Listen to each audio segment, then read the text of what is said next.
ఈరోజు నా work complete అయ్యేసరికి 3 అయింది.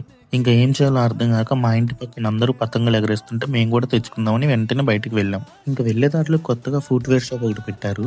సరదాగా చూద్దామని అందులోకి వెళ్ళాం. సర్లే ఎలాగో వెళ్ళాం కదా అని డైలీ వేర్‌కి ఏమైనా బాగుంటే తీసుకుందాం అనుకున్నాం. కానీ చూడటానికైతే చాలా బాగున్నాయి. క్వాలిటీ మాత్రం అసలు ఏం బాలేదు. ఇంకా వెంటనే బయటకు వచ్చేసి పతంగులు తీసుకుందామని షాప్‌కి వెళ్తుంటే మధ్యలో సమోసా షాప్ కనిపించింది. అవి పార్సెల్ తీసుకొని ఇంకా లేట్ చేయకుండా ఇంక షాప్‌కి వెళ్ళేసి మనకు కావాల్సిన గాలిపటం, మాంజా ఇంకా ఎక్స్టెన్షన్ దారం తీసుకొని ఇంక ఇంటికి స్టార్ట్ అయిపోయాం. ఇంటికి రాగానే డాబా మీదకి వెళ్ళాం. తెచ్చుకున్న సమోసాలు తింటూ మా అన్నేమో పతంగికి దారం కట్టాడు. నన్నేమో తోక పెట్టమన్నాడు. హైదరాబాద్‌లో అందరూ తోకలు లేకుండా ఎగరేస్తారు. కానీ మా సైడ్ మాత్రం తోకలు పెట్టే ఎగరేస్తాం. మీ సైడ్ మీరు పెడతారో లేదో కామెంట్ చేయండి. ఫైనల్లీ ఇంకా అన్నీ పెట్టేశాము. ఇంక ఎగరేద్దామనే లోపు గాలి లేదు. మేము ఎంత ట్రై చేసినా అది పైకైతే వెళ్ళట్లేదు. ఇంకా ట్రై చేసి ఎప్పటికో ఎగిరింది. కొడక్క ఇప్పుడు రారా